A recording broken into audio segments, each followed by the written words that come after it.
Hello అండి, welcome to our channel. ఈ రోజైతే క్యాటరింగ్ స్టైల్లో బెండకాయ ఫ్రై చూపించబోతూ ఉన్నాను. సింపుల్గా టేస్టీగా అప్పటికప్పుడు చేసుకోవచ్చు. ముందుగా అయితే 1/2 కేజీ బెండకాయలు తీసుకొని శుభ్రంగా కడిగి ఇలా ముక్కలు కట్ చేసి పెట్టుకొని ఒక 10 నిమిషాలు గాలి కారనివ్వాలి. ఆ తర్వాత బాండి పెట్టుకొని సరిపడా ఆయిల్ వేసుకోండి. నేనైతే కప్పున్నర ఆయిల్ వేసుకున్నాను. ఆయిల్ కాగాక కొంచెం కొంచెం బెండకాయ ముక్కలు వేసి వేయించుకోవాలి. అన్నీ కూడా ఒకేసారి వేసినట్లయితే కర్రీ అంత బాగోదండి, ముద్ద ముద్దగా అవుతుందన్నమాట. ఇలా కొంచెం కొంచెం వేయించినట్లయితే ఫ్రై అనేది చాలా టేస్టీగా వస్తుంది. ఇలా అన్నీ కూడా మీడియం ఫ్లేమ్ పెట్టి ఈవెన్గా వేయించుకోండి.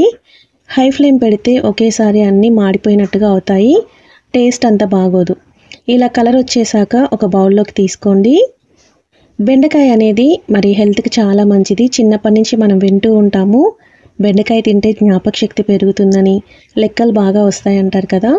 అది ఎంతవరకు నిజమో తెలియదు, కానీ బెండకాయ అయితే ఆరోగ్యానికి చాలా మంచిది. ఎప్పుడు కర్రీయే కాకుండా ఇలా అప్పుడప్పుడు ఫ్రై చేసి పెట్టినట్లయితే ఇంట్లో వాళ్ళు చాలా ఇష్టంగా తింటారు. మనం ఫంక్షన్స్కి వెళ్ళినప్పుడు అక్కడ రకరకాల కర్రీస్తో పాటు ఇలా బెండకాయ ఫ్రై పెట్టినప్పుడు చాలా ఇష్టంగా తింటూ ఉంటాం కదా. చేసుకోవడం చాలా కష్టం అనుకుంటాం, కానీ ఈజీగా అప్పటికప్పుడు సింపుల్గా చేసేసుకోవచ్చండి. ఎక్కువ క్వాంటిటీలో చేసినట్లయితే 10 డేస్ వరకు కూడా ఫ్రెష్గా నిల్వ ఉంటుంది, టేస్ట్ కూడా బాగుంటుంది.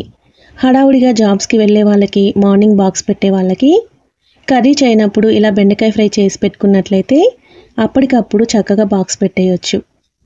బెండకాయలన్నీ కూడా వేయించుకున్న తర్వాత వాటికి తగ్గట్టుగా పల్లీలు తీసుకోండి. పల్లీలన్నీ కూడా చక్కగా వేయించుకోవాలి. టేస్ట్ అనేది పల్లీల ద్వారా చాలా బాగుంటుంది. నేనైతే ఇలా జల్లీలో వేసి వేయిస్తున్నాను. కడాయిలో డైరెక్ట్గా వేస్తే ఒకటి వేగుతుంది, ఒకటి వేగదండి. అందుకే ఇలా అయితే ఈవెన్గా అన్నీ కూడా వేగుతాయి. ఇలా పల్లీలన్నీ కూడా వేయించుకున్న తర్వాత పక్కకు తీసేసుకొని కొంచెం కరివేపాకు వేయించుకోండి. కరివేపాకు ఆరోగ్యానికి ఆరోగ్యం, అలాగే టేస్ట్ బాగుంటుంది. ఈ యొక్క ఫ్రైకి మంచి అరోమా ఇస్తుందన్నమాట. కరివేపాకు కూడా ఇలా వేయించుకున్న తర్వాత పక్కకు పెట్టేసి వెల్లుల్లి కారానికి వెల్లుల్లి, కారం, ఉప్పు, జీలకర్ర, పసుపు తీసుకొని మిక్సీ పట్టేసి మనం ఆల్రెడీ వేయించుకున్న ఒక బెండకాయలలో ఈ కారం వేసి చక్కగా అంతా కూడా కలిపి మొత్తం ముక్కలకి పట్టేలాగా కలుపుకోవాలి. ఇంతే అండి, సింపుల్. ఎంతో టేస్టీ అయిన బెండకాయ ఫ్రై రెడీ. నచ్చిందా? నచ్చితే లైక్ చేస్తారు కదూ. లైక్ చేయండి, షేర్ చేయండి, కామెంట్ చేసి సబ్స్క్రైబ్ చేసుకోండి.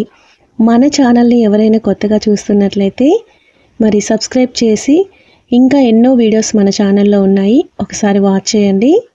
Thanks for watching.